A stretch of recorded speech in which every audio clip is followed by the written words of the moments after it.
According to tax preparer Jackson Hewitt, the IRS blindly sent stimulus payments to more than 13 million bank accounts that are no longer open or valid, leaving many still asking, where is my stimulus? I was scared because I have bills to pay, I have rent to pay, and because of that, I thought that I was going to end up being late with my bills.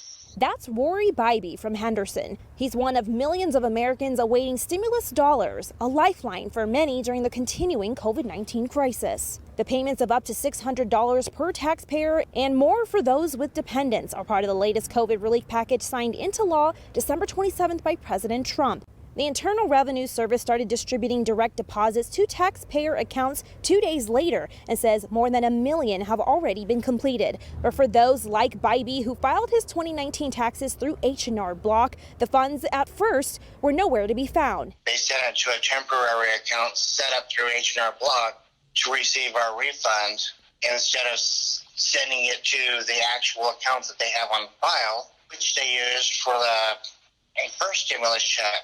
It's the same case for millions of others who filed through tax preparers, TurboTax, Tax Act, and Jackson Hewitt. Taxpayers tracking their stimulus payments through the IRS website discovered the glitch. TurboTax says its affected customers can expect their direct deposits starting Friday. Jackson Hewitt gave an update Friday saying they expect the problem to resolve soon. As for the IRS, the agency released a statement saying they are working closely with the tax preparation companies involved to get the stimulus funds to the right accounts. And about 8 million missing payments will be reissued and mailed in the form of a prepaid debit card. For Bybee, he's thankful he received his lost payment after 2 days. That did put a lot of people at risk. By law, the IRS said it must issue the stimulus payments by January 15th. And if you have not received it yet, they say no action is necessary. Just continue to monitor your bank account or check your mailbox. In Las Vegas, Alexis Gorey, News 3.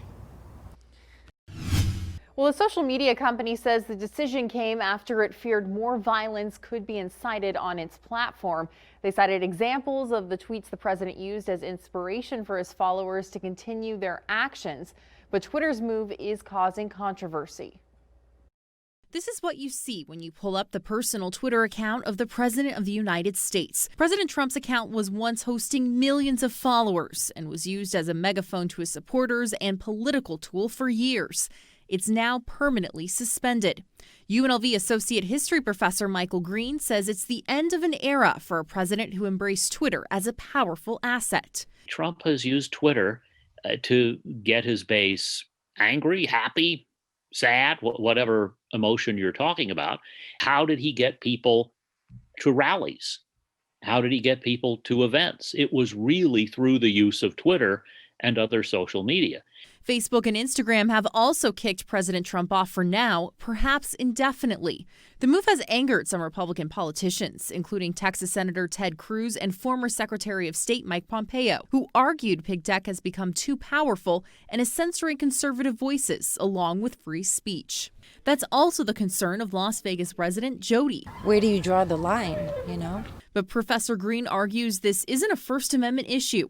Rather, he says Twitter is its own company, free to make its own rules and make its own operational decisions. Twitter is choosing to censor the president.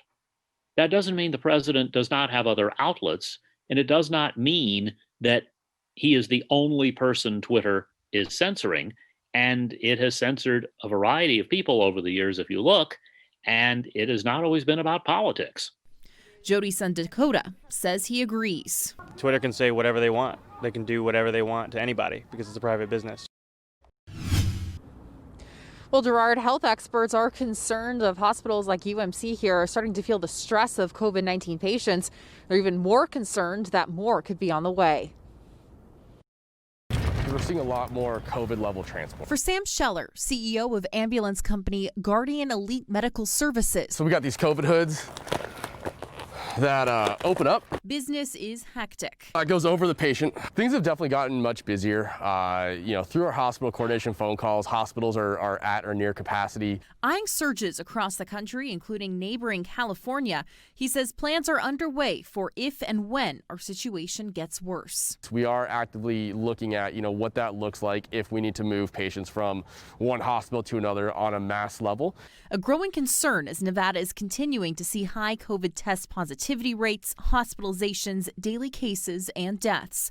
It's also stretching our resources, say Clark County Interim Coroner Mike Murphy. You need to remember that the systems that we're talking about, whether it's hospitals, mortuaries, everybody is stressed or certainly being strained at this point. As of Friday, 80% of adult ICU beds in Clark County are occupied, according to the Nevada Hospital Association. And after small and large gatherings during the holiday season, state officials worry more COVID deaths could be on the way. In preparation, several refrigerated units have been deployed from the county to local mortuaries. We've transitioned them now in anticipation of the surge that we may have in the next coming weeks.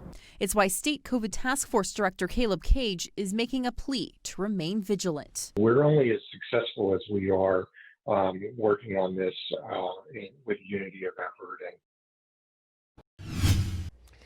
Modern-day slavery in our valley. There are hundreds of victims of human trafficking in our state every year. New tonight, one nonprofit hopes to turn that reality around with shovels and dirt. John Trainer has that story. The project is ambitious, a place to live and heal for victims of trafficking, safe for kids. There is no place like it in Nevada. St. Jude's Ranch for Children has been working to build the Healing Center for years. We were there when it was just an idea on a piece of paper. Now it's close to being reality. We were moving dirt, and who knew that moving dirt would be so exciting? Christina Vella talked to us one day after the ranch announced that construction on the 15-acre, $15 million campus began with a soil survey. They're close to putting shovels in the dirt, digging a foundation, and helping dig Nevada out of a deep hole. Our state has one of the highest numbers of trafficking cases in the country, but no place for victims to escape their abuser, no place to heal. We fundamentally believe when we can provide a safe place for kids to tell their story, when we have, support services and trauma-informed specialists that can really help kids unpack their trauma, that's when we're really going to start to get more information so we can prosecute more and more and increase, and really send that message that not here, not in our town, and not with our children. The lack of a place to take them often means police take trafficking victims to jail, holding them in cells for sex crimes. Those victims less likely to turn witness against their abuser when they feel like they're criminals. Prosecuting traffickers is difficult. Until this year, the U.S. Attorney's Office in Nevada averaged just one case a year. In 2020, they had a record 6 trafficking cases.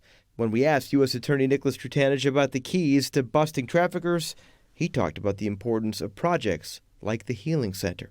When I talk about prosecution being productive, I'm really proud of that. But the most meaningful part of this job is the work that we do with nonprofit service providers that are helping lift victims and survivors of trafficking out of that life. The center is at an undisclosed location, offering safety, therapy, and hopefully helping end a problem that has been plaguing Nevada for years. John Trainer, News 3.